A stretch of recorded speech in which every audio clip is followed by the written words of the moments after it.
YouTube, what's going on? It's J&A Exotics, and welcome back. Today, we're going to be going over the top 5 best pet arboreal lizards that you could possibly own. Now, let's jump into it. Coming in at number 5 on today's list is the gargoyle gecko, or Rhacodactylus auriculatus. Pronunciation might not be right on par with that one, but these guys are from New Caledonia. Every single gecko from New Caledonia is incredible. I feel like New Caledonia probably has some of the best, coolest reptiles in the entire world. Now, there are many similarities to their counterparts in the pet trade, the crested gecko, but there are slight differences in their behaviors, and there are differences in the way they look. Now, gargoyle geckos get about 6 to 10 inches in length. When you look at these guys, they don't have the eyelashes along their eyes like crested geckos do. They don't have the spines that go all the way along their back. There are obviously difference in morphs and patterns with these guys. Gargoyle geckos really tend to have more blotches and stripes on them, where crested geckos are absolutely insane with their patterns. I don't really know why, but every time I look at these guys,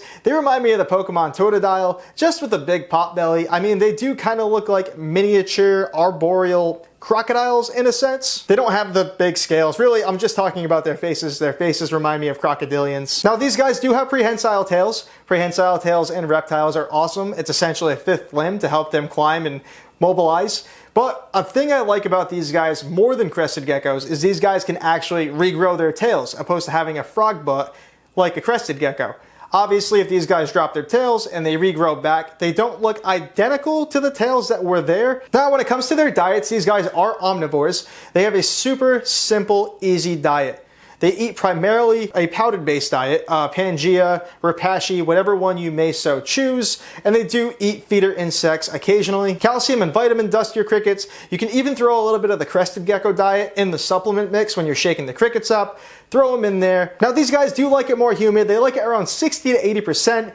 It's super easy to obtain the humidity level. You spray the tank down twice a day, whether you use a spray bottle, a pump sprayer, automated system. It's really entirely up to you, and that's how they get their water. They drink the water droplets, so you don't have to worry about changing a water bowl every day. Gargoyle geckos do prefer mild temperatures around 75 degrees. Do not exceed 80 degrees Fahrenheit because bad things will happen. When it comes to housing these guys, it's great because they do not require an entire room of your house dedicated just for them. An 18-inch by 18-inch by 24-inch front opening enclosure is perfect for these guys. Now, when handling these guys, just use caution, especially as juveniles. They do tend to have a bit more of a flighty reputation, if you will. Juveniles will jump any chance they get. They do grow out of it, especially once they get used to you and handling. As adults, they'll sit there on your finger, but I would still never completely trust them because if given the opportunity, if they see something on the wall like a shelf or maybe a cabinet, they'll definitely go for it. Next up on the list, coming in at number 4, is the Saracenorum gecko,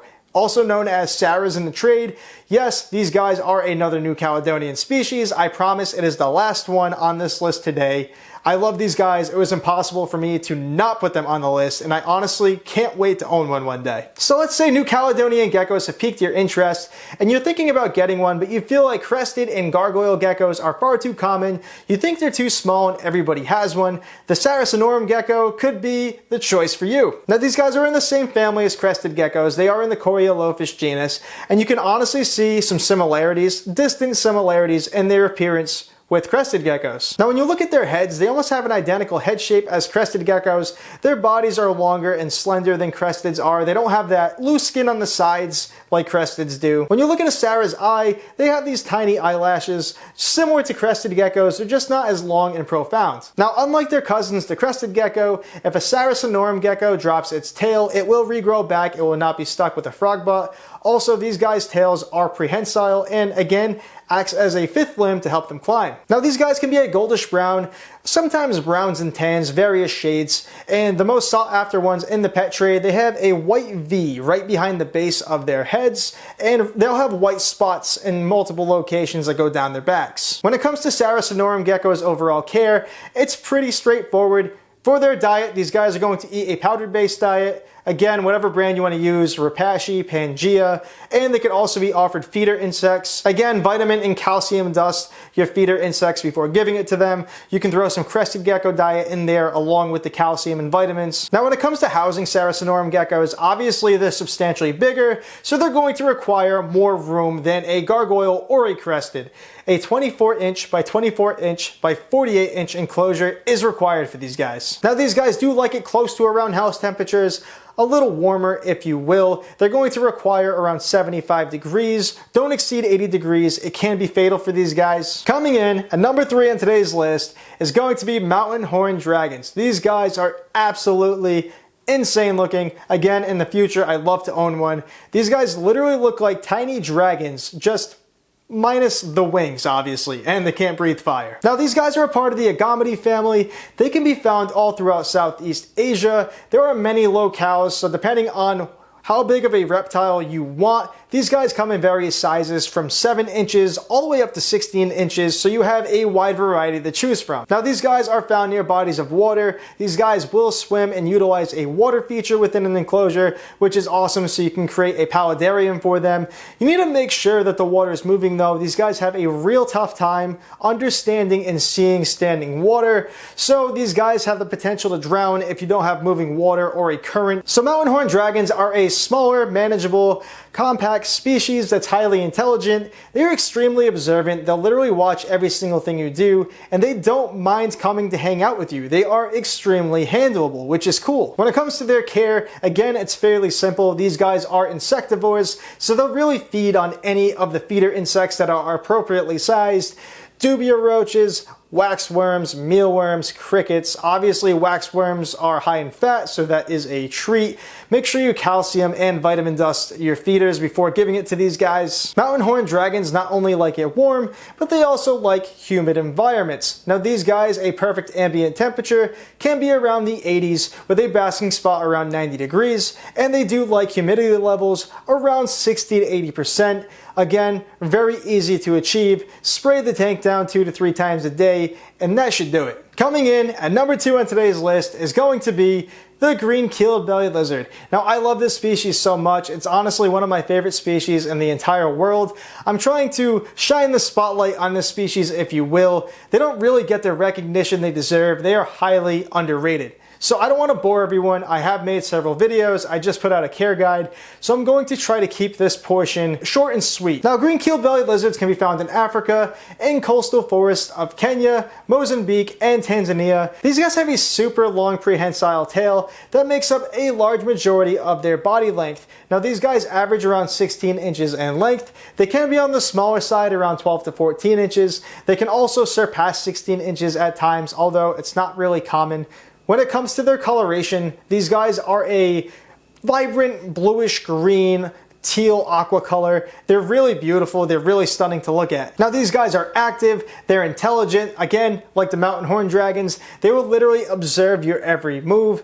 These guys don't really require a massive enclosure. I have 2 housed right now in a 36 by 18 by 36 enclosure. I would say the bare minimum is a 24-inch by 18-inch by 24-inch enclosure. You just want to make sure to provide them with an ideal amount of space, because these guys will roam around and explore throughout the day, and they will utilize every square inch of the enclosure. Now, these guys like ambient temperatures around 75 to 80 degrees with the basking spot around 90 degrees Fahrenheit. Also, these guys like it a little bit more tropical. They like it around 60 to 80%. Again, this can easily be achieved by spraying the tank 2 to 3 times a day. I have mine on an automated mister. These guys are insectivores, although you can feed them crested gecko diet as a treat. Mine have only eaten one type. They're not really too fond of it. Maybe yours will be. Mine have had the fig and insect mix. That's the only one they've ever really nibbled at. But these guys will eat any calcium and vitamin dusted insect feeder really that you throw at them, whether it be dubia roaches, mealworms, waxworms, crickets, locust, if I didn't say that one already. They'll really eat anything. Coming in at number 1 on today's list is going to be the green tree monitor. Now, as far as this list goes, this is the largest species on this list. It's also the most intelligent and most active on this list. Now, these guys do reach about 3 feet in length. These guys are like tiny velociraptors. I think they're so cool. Literally, the way they react to their environment when they're outside of their enclosure, it reminds me of the common house cat, if you will. They're always up to no good. They're always up to mischief in every video I see. They're absolutely amazing. I love them. Now, tree monitors are from New Guinea, and where these guys come from, they are the A tier, top of the food chain, apex predator. Nothing is safe around these guys. They are eating birds, small mammals, frogs, insects. Again, nothing is safe. They eat as much protein as they can. Now, as I mentioned, these guys are extremely active and they can reach lengths up to 3 feet long. So when it comes to their enclosure, unlike everything else on this list, they are going to require a larger amount of space. But I honestly think it's totally worth it. These guys are amazing and I cannot wait to own one. These guys are going to need an enclosure that's 5 feet tall, 4 feet wide, and 2 feet deep at the bare minimum. But bigger is better for these guys. They will utilize every square inch of that enclosure. Now, these guys do like it warm. They also require a really hot basking spot. These guys like it around 75 to 85 degrees Fahrenheit with a basking spot around 100 degrees. These guys also like it really humid, around 75 to 80%, which can be tough in a large enclosure. Honestly, with these guys, you're better off getting an automated misting system. It's just going to make your life substantially easier. Now, as far as I mentioned, these guys in the wild, they will eat anything and everything, but in captivity, we primarily feed them insects. You can feed them rodents that are appropriately sized, but we will feed them things like hissing cockroaches, dubia roaches, locusts, crickets, things of that nature, again, with the right supplement and vitamin dustings. So it's obviously not a secret, but out of everything on this list, the green tree monitor is the most complex, difficult animal to take care of on here. So why did I put it as number 1 as the best arboreal lizard that you could own?